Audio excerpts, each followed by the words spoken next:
Hi there, I'm Kevin from Bake Boss, and today I'm going to run through the two silicone products that we stock at Bake Boss. We have a 1 litre liquid silicone. It comes in two parts, part A and part B. You mix the two together, you pour it over your sculpt or whatever you want to cast, and 4 hours later it cures and you have a very soft, flexible mould. The silicone putty is just a two-part putty mix that comes in a 700 grams and a 200 grams. You mix the two parts together. Once they're homogenised, you press them against what you want to cast. 20 minutes, 25 minutes later, you take it off and you've got your silicone mould. This one, less definition, but easier to use. This one, a little bit harder to use, but definitely you get a sharper mould from this one. I'm going to take you through both products today, starting with the liquid silicone, so stay with us. Cheers. Okay, so first off we've got our 1 litre liquid silicone. Comes in two parts, part A and part B, 500 grams of each. You mix them together in equal quantities, give it a good stir up, and you pour it over your sculpt. Now when you're preparing your sculpt, you have to remember that the silicone can't run underneath it, otherwise you're basically encasing your sculpt in silicone and it won't come out and you won't have a mould. So what we need to do is obviously create a flat surface with our sculpt attached to it. We need to put a dam around the outside of it, so when we pour our silicone, it contains that liquid silicone. 4 hours later, after it's cured, we can take the dam away, we can take the silicone off, and leave our sculpt behind, and we'll have a silicone mould. So I'm just going to quickly run through how I do it, but before I do, I'm just going to have a wee chat to you about degassing chambers. Now, a degassing chamber is basically a little chamber that's attached to a vacuum.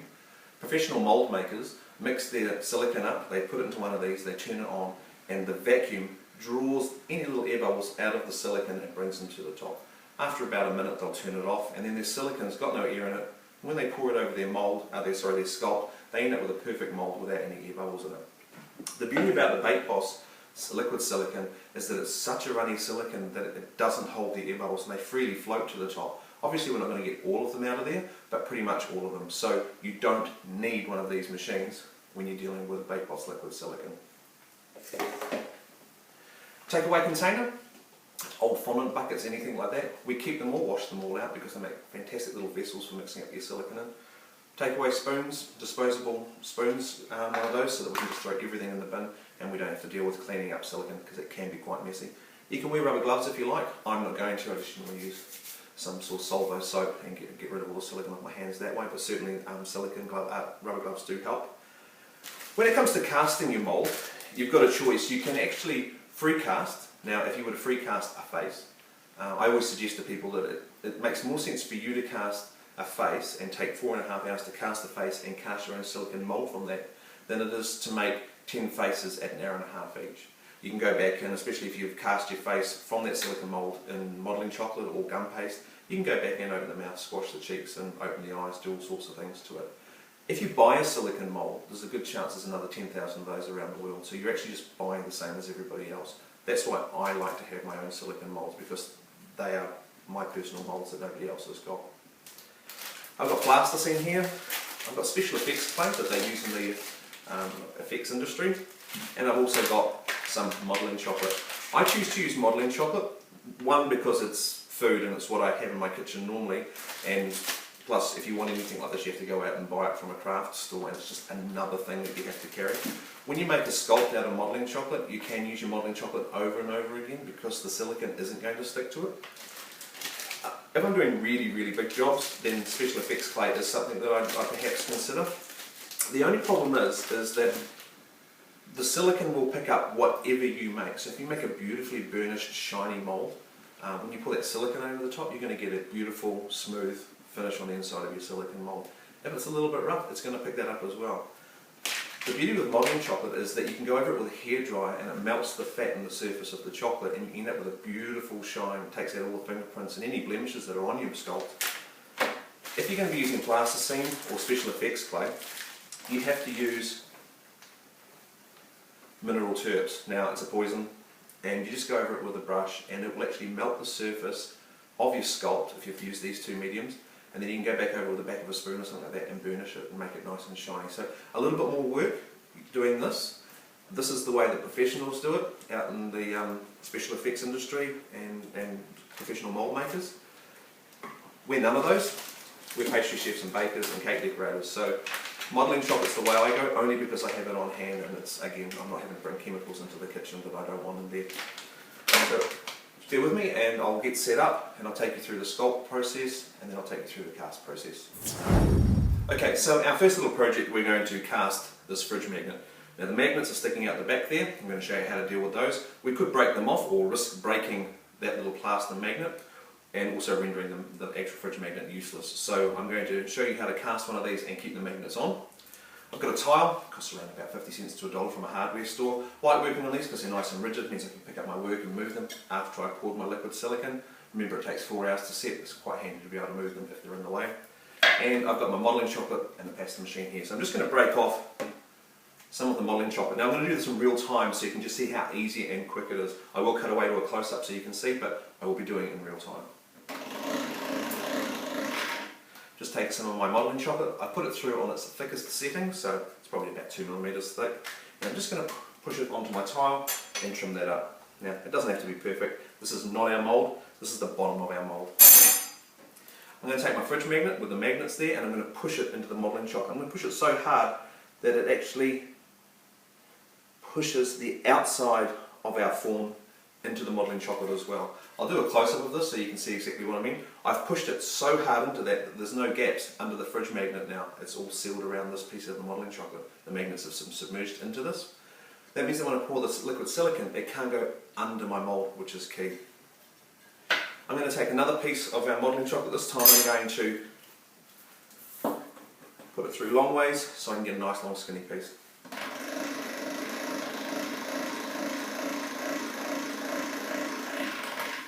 Just going to double it over because I want it a little bit thicker. Remember, it's going to be holding back the silicone. We don't want any leaks.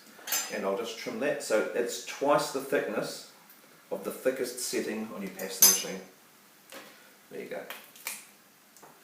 Nice and thick. I'm just going to grab a lighter and I'm going to utilise the oil and fat that's in the modelling chocolate to seal this to this. So I'm just going to take my lighter and I'm just going to run it down that nice flat edge that I've cut to melt the modelling chocolate.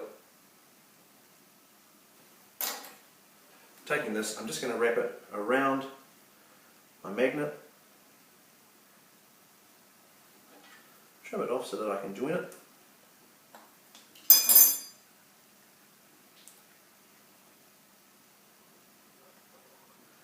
Give it a wee push down so that the wall or the dam is stuck nicely to that base.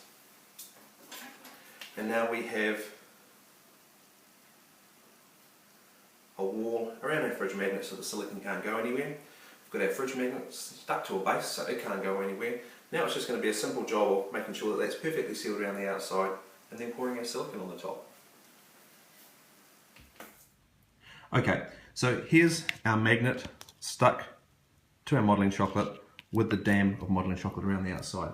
I'm just going to take a Dresden style tool and just to make sure that it is perfectly sealed, I'm just going to press that around. We have 1 kilo of liquid silicone in this container here. That means I can yield 40 moulds this size from my 1 litre container of liquid silicone. So in regards to being cost effective, it sure is. So you can see now all the way around the outside, it's nicely sealed. Now I'm going to take my sculpt that's been dammed on a nice hard tile and cast it in silicone. Some household scales, you don't need any high-tech equipment. Just going to take my container, put it on the top, and I'm going to use equal parts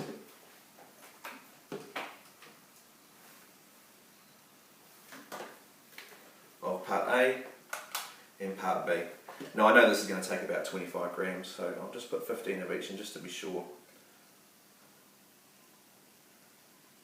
15 grams and 15 grams of the second part. Now the reason why they're two different colours is so that you can see when they're mixed together properly. Obviously if they're not mixed together properly you'll see rifts of one or the other colour.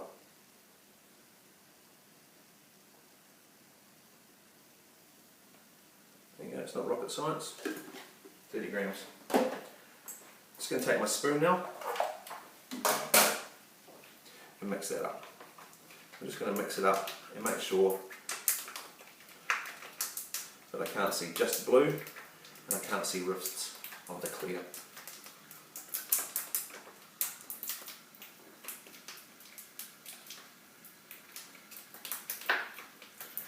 I like these clear containers because you can see underneath whether or not you've actually mixed it all up. You can see under there there's no rifts of any one particular part of the silicone. I'm not overly worried about the air bubbles at this point because we know that this particular silicone, all the air bubbles, if you can see that there, come freely to the top. You can just see them rising as we're doing it now. One of the most important things when you're casting a mould is to pour your liquid silicone over the highest point of your sculpt and let it run into all the grooves and crannies and everything so that it expels any air bubble that can get trapped in there. This not so difficult because it's quite a flat mould, so we'll just pour it straight over there. You can see all the air bubbles come to the top now. Over the highest point of the mould, see all those air bubbles popping out of the silicone? That's the beauty of the baked cloth silicone. And I'm just dribbling that over the highest point of the mould and letting it pour into all those little nooks and crannies.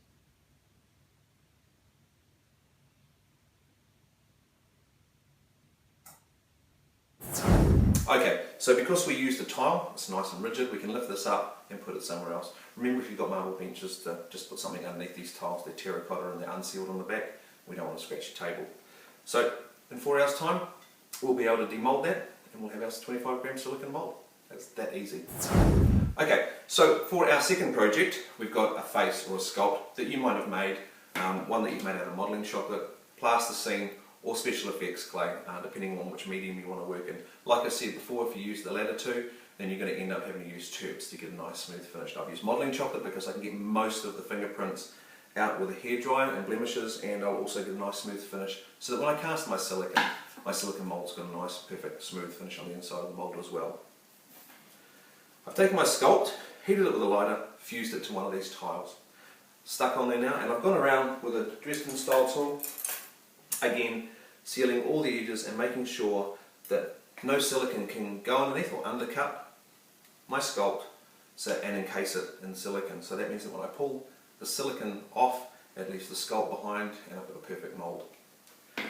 Sometimes you do get a little bit of flow underneath your sculpt. It's quite easy to pull it off and trim it with a craft knife or a pair of scissors. It's not the end of the world, it's nicer if we don't get that. We get a nicer finished mould. So I'm just going to take this and make sure that it's all perfectly stuck on there. I'm going to go around taking any blemishes and bumps out, and that's the beauty of modelling chocolate. The beauty of these tiles as well is I can actually hold them and get to where I need to with my fingers just to take all those lumps and bumps out. I'm going to cut to a close-up now just to show you what a hairdryer does to the surface of modelling chocolate and why I prefer it over plasticine and special effects clay. Okay, you can see here I can leave fingerprints behind and dull it and make it look quite nasty, little bumps and bangs, and it's quite dull now. It's not as shiny as it was before. Don't know if you can see that. A close up of the cheek, can you see that? I'm going to go in now with a hairdryer on hot. I'm going to have to speak up a little bit louder so you can hear me.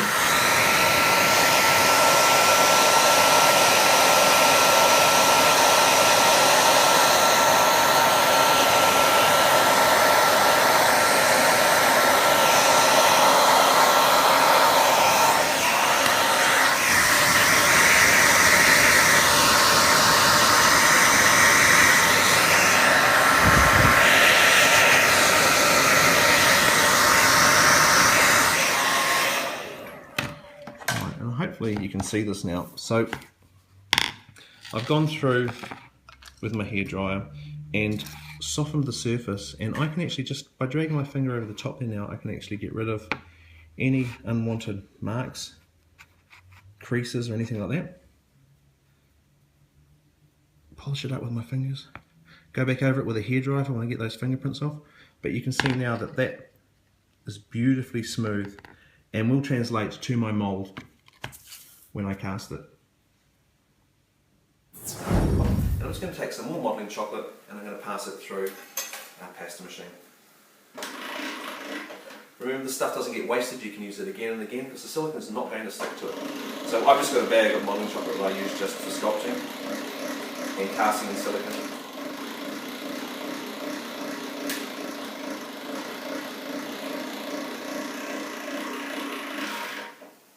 I'm going to fold it over 4 times this time and squash it out, make sure it's nice and flat. Now if you're modelling chocolate, when you laminate it like this, doesn't want to stick to itself, just hit it with a hairdryer and it'll stick to itself, no problems. I'm just going to trim that off. And we're creating a dam for the outside of this sculpt now. So this is a lot thicker, obviously, than the last one that we did. And we need to make sure that the dam is higher than the highest point of our sculpt. So if you hold it up and you can see the nose or something above the dam, you know that you haven't made it tall enough. I'm just going to take this now, hit it with my lighter.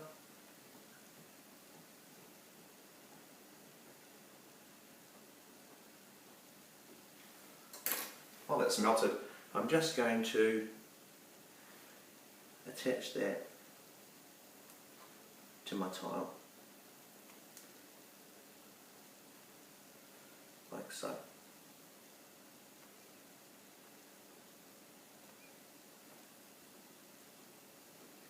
The beauty of this dam technique is that by bringing in the wall around your mould, you're not dealing with a square around the outside of a round. So that means that you're not losing valuable silicone and you're only using what you need. So if you can see there, I've put the dam around the sculpt and I've given it about 1 centimetre around the outside. Okay, so you can see that we've done what we did with our previous project. We've glued our dam to the tile using a lighter, and then we've sealed it using a Dresden style tool just to make sure that no silicone is going to leak out. So I'm just taking my silicone now and just dribbling it over her nose,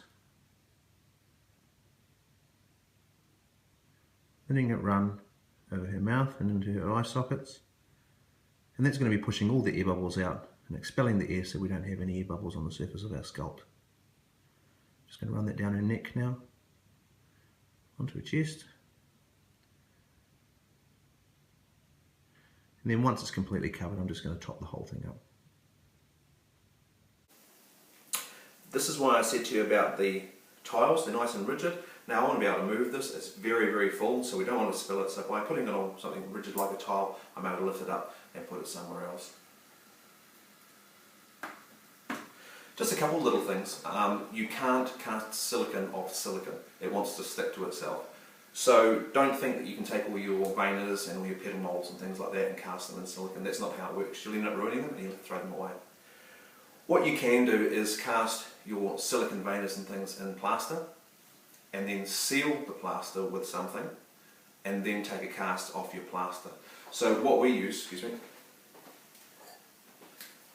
is a thing called J-wax. Now it's a wax that's held in a suspension, and if you want to cast anything in silicone off something porous like plaster of Paris or wood or even material, then we use J-wax, and it just seals the surface so that the silicone won't actually penetrate the sculpt and it'll come freely away from it. So you have to use a non-sticking agent, and in this case I use J-wax. Okay, so the third project we're going to do is using our silicone putty. This is the 700 gram container, 350 and 350 grams, 2 parts, 1 blue, 1 white. Mix them together equal quantities till the colours are homogenised and you'll end up with a pale blue putty. You push that against something that you want to cast, some sort of form, could be a piece of wood, could be a toy. 25 minutes later you pull it off and you've got a basic cast of that. It's not going to be as perfect as our nice soft silicone, but it'll certainly do the job. Now, before I do that, I'm just going to show you a couple of things. Now, this is a piece of burlap that I varnished. You could have done the same with a piece of wool. It seals all the fibres in and makes it quite firm. It means I can use some of this now to push onto there and make my own impression mats. So, yeah, it's not just about casting little toys and things. I'm going to take equal quantities here.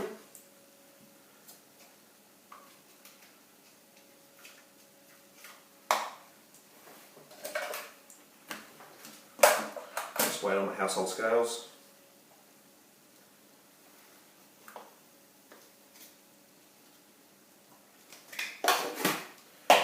grams there, 20 grams there. Just mix it together. Now, one of the hardest things I find on a car cake is making the mags. So what I do is I went to a hobby shop and I purchased the rims of some tyres. They come with tyres on the outside, and I normally make the outside with modelling chocolate, but for the centre with all the spokes and rims, and sometimes they're actually branded with Mustang or something like that, I'll just take another tile. I'm going to push this silicone flat, and I'm going to take this rim and just push it straight into the silicone like so. And it's as simple as that. In 25 minutes, 20-25 minutes, I'll be able to pull that off, and I'll have a rim that I can push modelling chocolate into and recreate those rims. Now, it doesn't take long to make one tyre or two tyres or rims, but if you've got a big rig truck that's got 18, $5 worth of silicone is going to save you an awful lot of time. It's my little doll. There's one shop in particular that I keep on going back, and I've bought trolls and Kewpie dolls and little baby dolls and stuff. I'm pretty sure they just think I'm the creepy old man that goes and buys all the dolls. One girl actually stopped me once and asked me how many dolls I had in my collection, and I was able to tell her about 30, but I just wanted them because of the faces. She just gave me a weird look. So again, I'm just homogenising these two putties together, so I've got a uniform colour. I just find that by rolling it into a sausage and then folding it back on itself and rolling it again is probably the best way. It's also the way I soften up my fondant, my gum paste as well.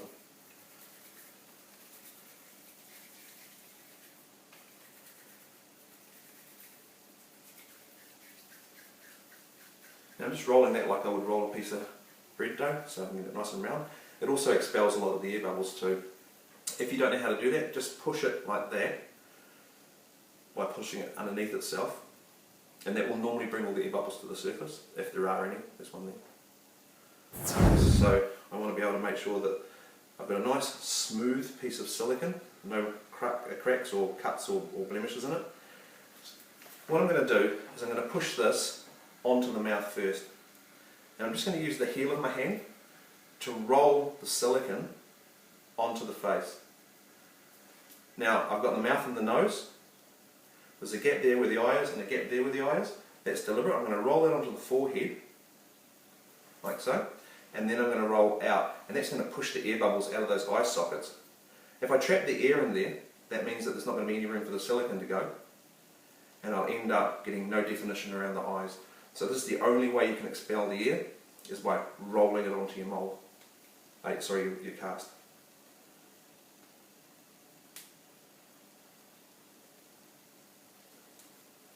It just feels so wrong. Covering your face. But there you go. Now, if you don't want to lose your moulds or somebody borrows them and things like that, you can just get a knife or a Dresden tool or something and just write Kevin or whatever you want on the back of your mould, so that when you do lend it out, you know that it's yours and nobody can just rub a name off. 25 minutes to go. Okay, so it's been 4 hours. These ones only took 25 minutes to set, but I just let them stay on there anyway. So it's as simple as they basically just fall straight off in your hand. So the tyre rim just comes straight up as well. It's nice and rock hard now. It's been there for 4 hours with the rest of them. Now these ones here are a little bit different. Just move my tile so I can focus on one at a time. So I'm just going to go in and pull this silicone from around the outside, and you can see how freely that just comes away from the mould. If there's any silicone on your modelling chocolate, just pull it off because you don't want to get it mixed in with it. So we're going to be able to use this modelling chocolate again for another project. And there you have one perfect high definition mould. There you go, that's what we were after. Now it's just a question of pulling your silicone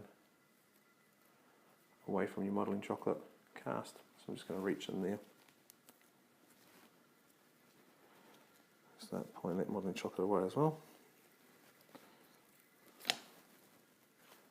There you go. One professional, perfect silicone cast. So, liquid silicone, silicone putty. It couldn't be any easier. I don't know if you can see those. Hope you enjoyed that. Cheers.